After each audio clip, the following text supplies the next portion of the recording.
Hey everyone, welcome to the inaugural communication of Getting to the Balcony, supporting us all as we become more strategic leaders. I am Sean McDonald, the president of MOR Associates, and I am grateful to be here with Brandon Bernier, the CIO of Colorado State University in Fort Collins and the CSU system. Welcome, Brandon. Brandon, can you tell us a bit about when you got to CSU and how your dual role came about? So I moved out to CSU in fall of 2018 and sort of like a senior director slash deputy CIO role. Then moved into the CIO role in 2020, so in the middle of COVID. I Um, remember that, yeah. and then transitioned to the system CIO role in addition in 2022.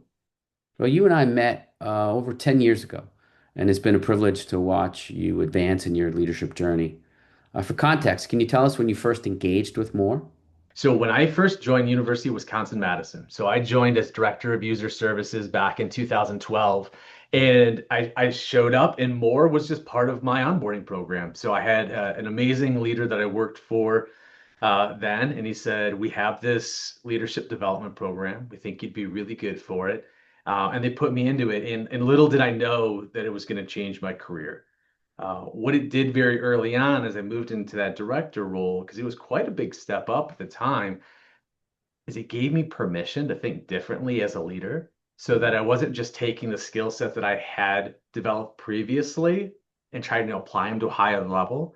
In fact, I remember we did the leading, managing, doing activity. Yeah. And I came back and I was like, oh, I need to talk to John and see what he would do. So I kind of put my ratings of where I thought I should be leading, managing, and doing. And then I asked him to do the same thing. Sean, they were wildly different. And he said to me in a very gentle but coaching way, "We hired you to be a leader. We need you in the leading space." And for me, that gave me the permission to think differently. He gave me the Mhm. permission to say, okay, what's expected of me at this different level is something different, and I need to adjust. So that as we went through the experiential learning process with more, it really reshaped what of those tools I needed to bring back and how I needed to use them. Awesome. I really appreciate that reflection. Having witnessed you along the way, I can see how that has continued to shape you as a leader. Speaking of influences, you mentioned your old boss, John Krogman, from the University of Wisconsin-Madison. I know he's also been a mentor of yours. As you talk about maximizing investments in leadership, I know he's shaped some of your core beliefs. Can you tell us about his influence and how it's continued to guide you today? So John, first of all, he's such a great storyteller, but he tells a story that he was either at a conference or an event with other CIOs, and somebody else approached him and they started talking about professional development. And it was bad budget times back then. And the other CIO says, John, how can you afford to do so much professional development? John sits there and he thinks, just kind of scratches his chin. He just looks at the person and says, how can you afford not to? Amazing. And and for me, that was sort of transformational. I was just like, wow, in all these bad budget times, I think a lot of, training and professional development is one of the first things that gets cut. And it allowed me as a leader to flip it on its head to say, wait a second, that's the time where we need people to have the right tools in the toolbox to be able to be successful, to take on the tough challenges. I think we're in our fifth cohort now with the MORE program at CSU. And my team knows it's the one thing I will never cut on the budget. And it's paid dividends because now we have 5 years worth of leaders who have all of these tools or perspectives and approaches for dealing with the tough stuff that we're in right now. Like I can't imagine going through some of the challenging things we are. We're doing two of the biggest projects and initiatives we've ever done by a magnitude at the same time. And then we have the complex higher education ecosystem and landscape around us. There's no way we'd be successful if we had cut that a while back or thinned it out. So we find ways to be creative and we still make sure that we hit our budget targets. But this is something that by investing in our people really pays dividends down the road. Yeah, Brandon, I think about it. The first time you engaged with more at CSU was during COVID, a time when others were scaling back investments like these. And further, just to show your actions align with your beliefs. In this current complex environment, you've already proactively come to me and told me about your investment plans for the community, the leadership community in this year ahead. So hats off to you. I know it's not easy, and thank you for your trust and more. But let's keep going. You mentioned you've got two big projects happening right now. Can you tell us about them? And can you tell us how you are harnessing this cadre of change agents you've developed in the More Leaders alumni? Sure. So, first one is something we call cybersecurity alignment.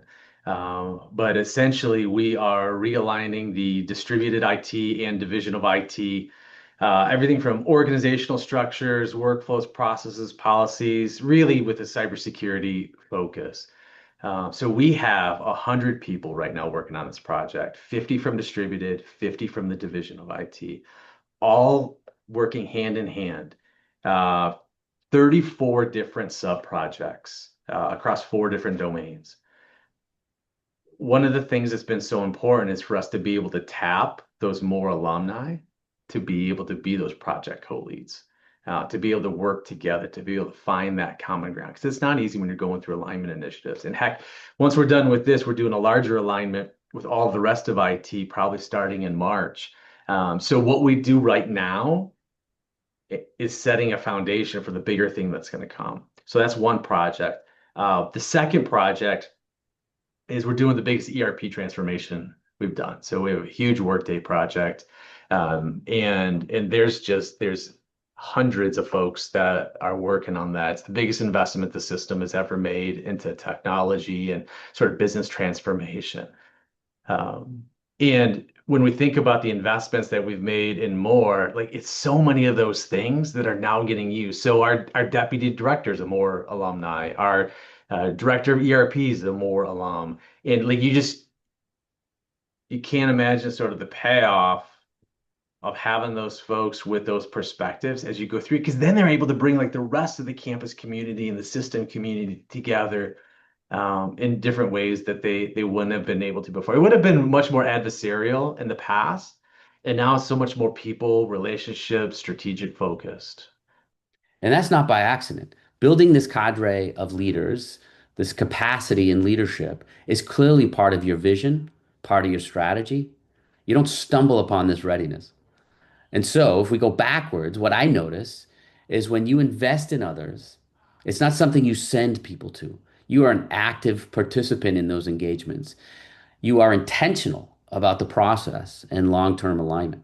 Can you tell us more about that approach here? It is an investment. So if we're going to send folks to more, we're going to put the time and effort into them. So in between every workshop, we also have a leadership speaker series that we ask one of our system executives or our campus executives to come in to talk about the particular topic that they just learned about and then localize it to CSU, to one of our campuses. But then that executive leader also shares their leadership journey. So Mhm. it's kind of neat because they get the local piece, they get to hear from another leader, and then they also get to build that relationship. So we do that. A couple other things that we do to connect them to the mission. Just a couple weeks ago, we took the whole MOR cohort to do student convocation. And then we had lunch afterwards to talk about what it's like to be a new student or a new parent or first generation parent who finally saved enough money or found the abilities to send their kid to school. What does it mean to them? And then, like, what's our responsibility now for that student when they're here? How do we make them successful, whether it's academic technology or it's our Wi-Fi or other pieces? Upcoming soon, the president gives a big address at Fort Collins in our sort of quad area, we call it the Oval, and another opportunity for us to go. And what we do is we bring the more cohort and we bring our senior leadership team and we partner them up to sit next to each other, to sort of embrace in the pageantry, but also to connect on the mission. So it makes sure that we're aligning technology to the right things at the institution, but we're also aligning our senior leaders to the high potential folks who are coming up and they get a chance to build those relationships too. Keep going, Brandon. How have you leveraged all of this for tangible results and benefits for the university and system?